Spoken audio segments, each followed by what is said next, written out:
বনি ইসরাইলের জামানায় এক লোক ছিল, কানা ফি বনি ইসরাইল রাজুলুন ক্বাতালা 99 ইনসানা। আল্লাহর ওই বান্দা ক্বাতালা 99 ইনসানা, 99টা খুন করলো। 99টা খুন করার পরে বান্দা মনের মধ্যে অনুশোচনা আসলো, সে তওবা করবে। সুম্মা খরাজা ইয়াসাল, অতঃপর সে তার ঘর থেকে বের হয়ে গেল। কথাটা কি বুঝতেছেন? বনি ইসরাইলের জামানায় একটা লোক ছিল, কয়টি খুন করলো? আরো জোরে বলেন, কয়টা? 99টা খুন করলো। খুন করার পরে বান্দার মনের মধ্যে অনুশোচনা আসার পরে সে ঘর থেকে বের হইল। ফাআতা রাহিবান, ঘর থেকে বের হওয়ার পরে বান্দা রাস্তায় হাঁটতেছে, পথের মধ্যে রাহিব খ্রিস্টান পাদ্রীর সাথে দেখা। কার সাথে? আরো জোরে বলেন। খ্রিস্টান একটি পাদ্রীর সাথে তার দেখা হলো। তখন সে তাকে বলল, ফাসআলাহু ফাকালা লাহু হাল মিন তাওবা, এ আল্লাহর বান্দা, আমার জন্য কি কোনো তওবার দরজা আছে? আমার জন্য কি হাল মিন তাওবা, আমার জন্য কি কোনো তওবার দরজা খোলা আছে কিনা? কথা ভাই বুঝতেছেন তো সবাই? আল্লাহর বান্দা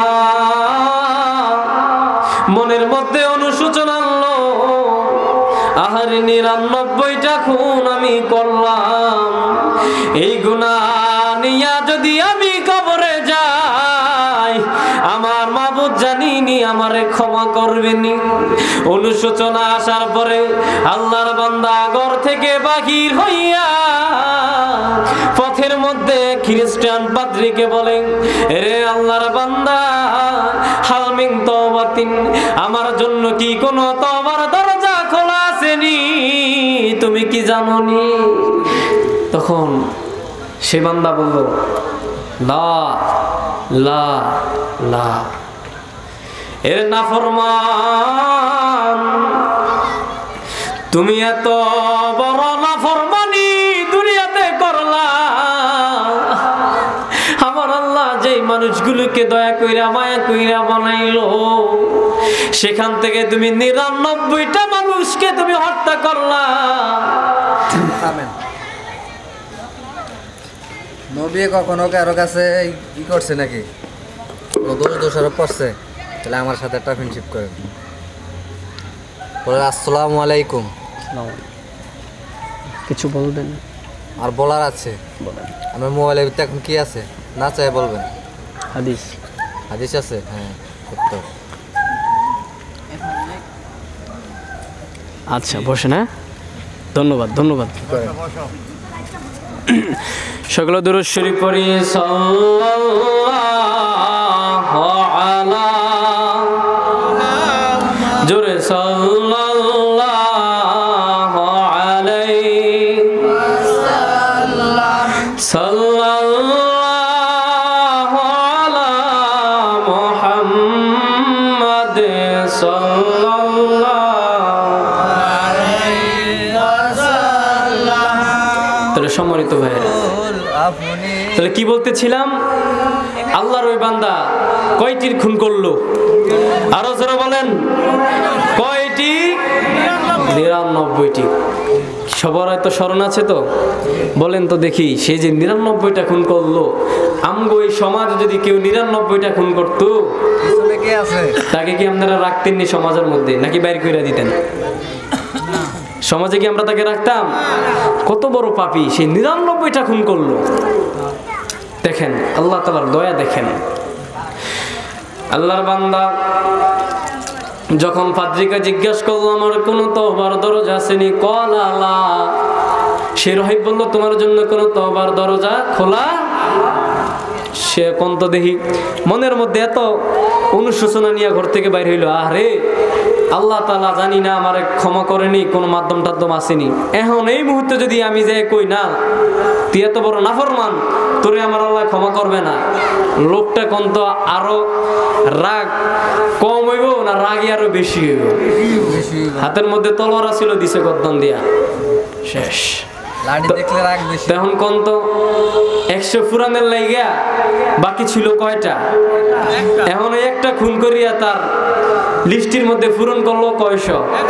আরো জোরে কম 100। হাতে একটি বাকি আছে। এখন আল্লাহর বান্দা কি করলো?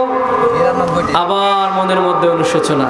নন লাগানোর শিয়া। ফাজআলা ইয়াসাল, সে পথের মধ্যে আবার এক আল্লাহর এক বান্দাকে জিজ্ঞাসা করলো, এরে ভাই, আমার জন্য কি কোনো তওবার দরজা খোলা আছেনি? ফাকালা হাল রাজুলুন ইতি ক্বরিয়াতা কাযা ওয়া কাযা। আল্লাহর ওই বান্দা বলল, এমন এমন ওই গ্রামের মধ্যে দূরে কিছু উলামায়ে কেরাম আল্লাহ তাআলা খাঁটি কিছু বান্দা আছে, তারা গ্রাম থেকে দূরে তারা বসবাস করে, সেখানে থাকে। তুমি যদি সেখানে যাও, তাদের সংস্পর্শে যাও, হয়তোবা তারা তোমাকে তওবার যে পথ এটা তোমাকে দেখাইতে পারে। সেই তওবার উসিলায় যদি আল্লাহ তাআলা তোমাকে ক্ষমা করলেও করতে পারে। বলেন না সুবহানাল্লাহ। তাহলে কিছুক্ষণ পরে একটা আশা পাইলো, কথা কন না কে? হুজুর আশা পাইলো যে আল্লাহ তাআলা মনে হয় এবার আমারে ক্ষমা করবে। কথা কিছু বুঝছেন? এখন বান্দা কি করলো? রওনা করলো তাওবার রাস্তার দিকে। সে হাঁটতে হাঁটতে রওনা করলো। ফাদারাকাহুল মাউত ফালা ফি সাদরিহি নাহওয়াহা। আল্লাহর বান্দা কিছুক্ষণ হাঁটার পরে আজরাইল আসিয়া ওই বান্দার রূহটা কবজ করলো। বান্দা দুনিয়া থেকে বিদায় গ্রহণ করলো। তাহলে বলেন তো, ওই আল্লাহর বান্দা কি আর তওবা করার সুযোগ পাইল? আর পাইল সুযোগ, আর পাইল। চলে গেল কবর জগতে, বান্দার সুযোগ পাইল না, শেষ, দম বন্ধ। বলেন তো দেখি, সমাজের মধ্যে আমরা অনেকে আছি তওবা করতে চাই না, তওবা না করিয়া কবর জগতে আমরা চলে যাই। অনেকে আছি কিনা? এই জোরে কথা কন। তওবা আমরা করি না, তওবা না করিয়া কবর জগতে আমরা চলে যাই। আল্লাহর বান্দা পথিমধ্যে শেষ, তওবা কি আর করতে পারলো? আর পারলো। এখন ফাখতাসামাত ফীহি মালাইকাতুর রাহমা ওয়া মালাইকাতুল আযাব। জাহান্নামের ফেরেশতা আসিয়া বান্দারে দইরা জাহান্নামের দিকে টানাটানি করতেছে নেওয়ার জন্য। আবার কিছুক্ষণ পরে জান্নাতের ফেরেশতা আসিয়া বান্দাকে টানাটানি করতেছে জান্নাতে নেওয়ার জন্য। ইখতাসামাত, তারা বাকদ্বন্দ্বের মধ্যে। জাহান্নামের ফেরেশতা কয়, বান্দা দুনিয়াতে এমন গুনাহ করলো, এই বান্দার জাহান্নাম ছাড়া কোনো উপায় নাই। তারা তাকে জাহান্নামের যাওয়ার জন্য টানাটানি শুরু করলো। সকল কিছু দেখতেছেন কে? আরো জোরে বলেন না কে? আমার আল্লাহ কেমন দয়াশীল, কেমন মায়াশীল। আল্লাহ উপর দেখে দেখতেছেন আর হাসতেছেন। আল্লাহ জিব্রাইলকে পাঠিয়ে দিলেন, জিব্রাইল রে, যা যা দুনিয়ার মধ্যে চলে যা।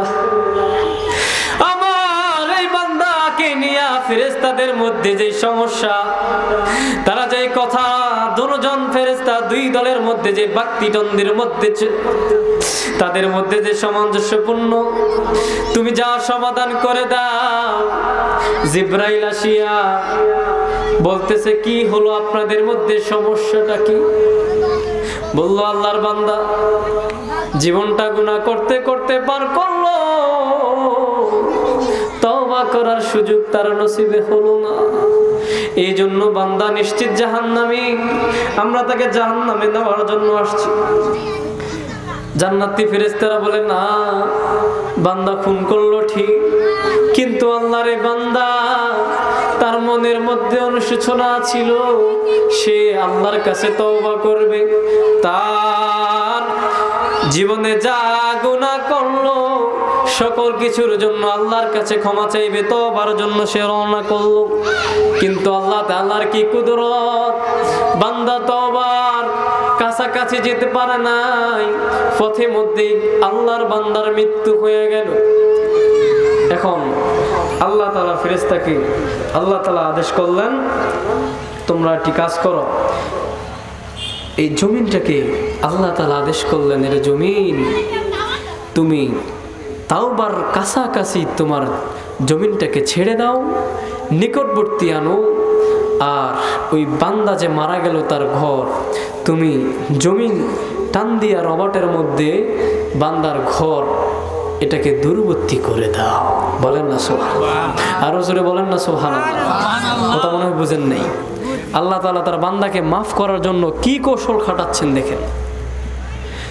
তওবা যে জায়গা সে মারা গেল এই জায়গা থেকে জমিনটাকে রবটের মতো টান দিয়া যেই জায়গা সে তওবা করতে যাবে এটাকে নিলেন কাছে, আর যেই জায়গা মারা গেল ওই জায়গা থেকে তার বাসস্থানকে দিলেন একটু দূরে।